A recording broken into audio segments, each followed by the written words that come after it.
I recovered at the end of the season. She said I was all good, so I'm just continuing to do recovery on my whole entire body, and we'll figure it out going into year 3. That was my focus, is off season just being completely healthy.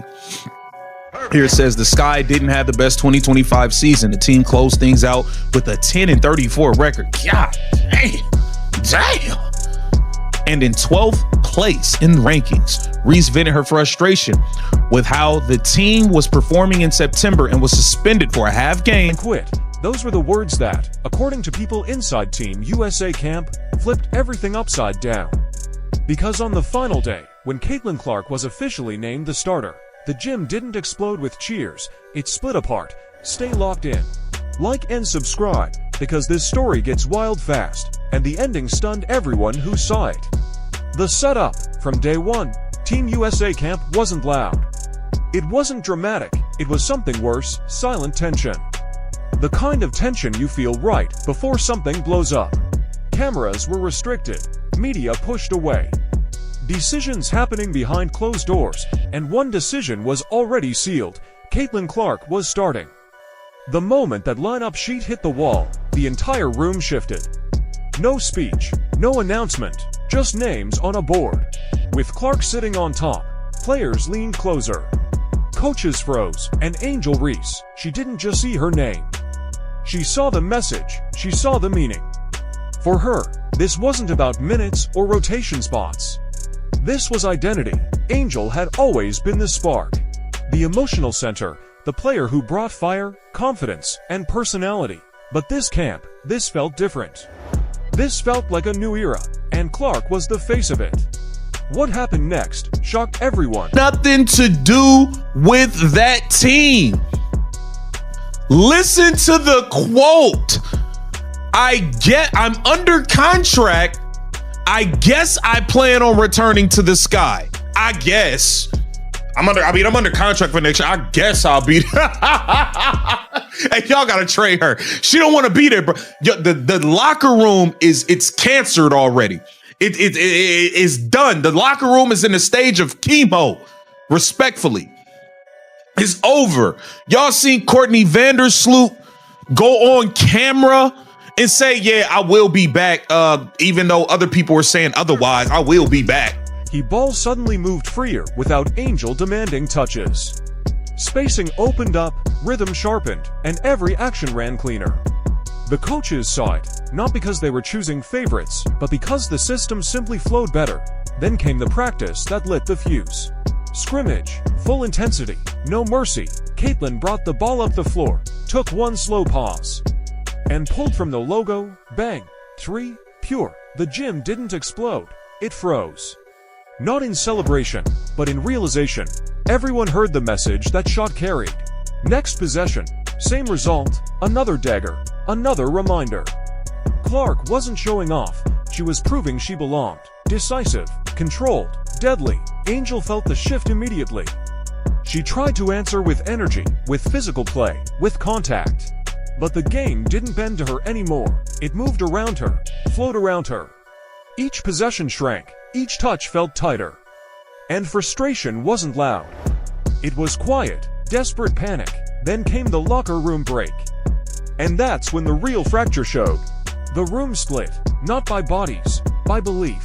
One side locked in behind Caitlyn, calm, confident, focused. The other restless, tense, uncomfortable. Angel finally spoke. Not screaming, not whispering, but direct. And what she said changed everything. Oh, too. So let's go ahead and get into it right now. Then in their very near future. And we wrote about that on the site, just like how people have been perceiving the negotiations and what still affects them and what they're thinking about with regards to the new collective bargaining agreement. But for now, just good time at camp. 3 days in North Carolina, a little snow on one of the days, just a little taste of the winter in the South. But right. Yeah, it was interesting just to see what Carol Lawson is prioritizing in terms of how she wants to make her imprint on this program. And just fun to see the players in a live game situation again, because you think about Caitlyn hasn't played since July 15th, Yes. There are 4 sparks of this camp. Their season ended on September 11th, right? So it's been a long time since any of them have really played competitive basketball. You saw some situations where Caitlyn's stuck guarding Kelsey and Kelsey's, knocking her off the ball, and Caitlyn gets called for a foul, and she starts yelling. Angel wanted more than minutes. She wanted the spotlight. She didn't want to come off the bench, didn't want to be a supporting piece. She wanted to be the piece the coaches chose to build around. And this is where everything shifted. The staff didn't react with emotion, they reacted with structure. What worked best? What didn't? What did the film show? And every answer pointed to the same truth: Clark stays. Roles stay defined. Then came the line that ended it all. Angel stood up, paused, and said the words people inside the gym still repeat: I quit. No yelling, no dramatic scene, just final. Then she turned and walked out. She grabbed her stuff, didn't wait for a reaction, didn't look back. The door closed, and the entire gym froze. 10 full seconds of silence. Nobody breathed. The aftershock was brutal. Players stared at the floor. Assistants kept their eyes down. Because this wasn't just a walkout, this was a crack right through the program's foundation. The irony, everyone saw it coming. To make a game, to go from down 5 to up 13.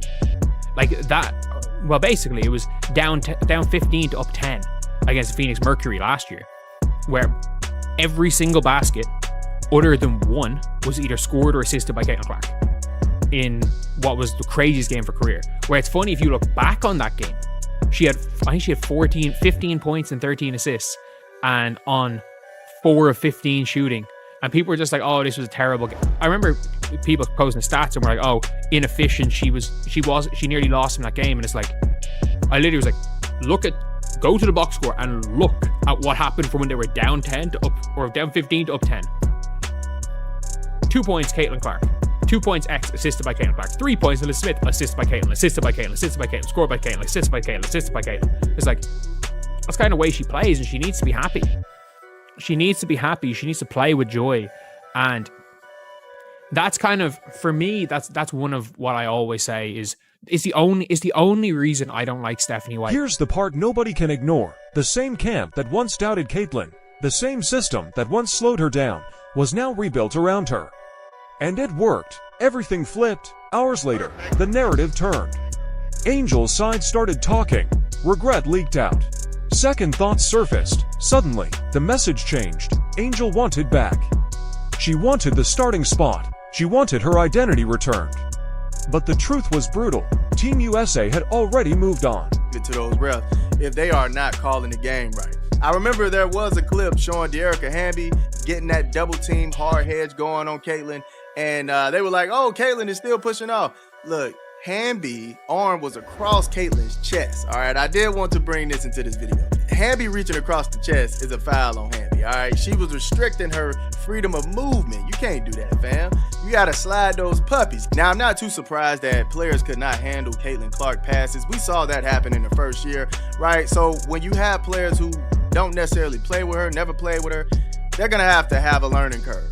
Right? They're going to have a learning curve. Now, I do feel like Chelsea Gray has some really stylish passes in some of those clips.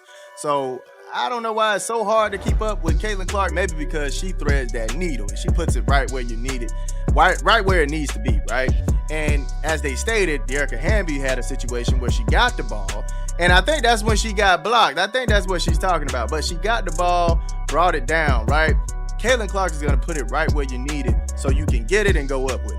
That's another level of skill, another level of thinking, another level of, I'm thinking 10 steps ahead, right? It's not only getting the ball to the player, it's getting the ball where the player needs it. That's another level of facilitating. That's why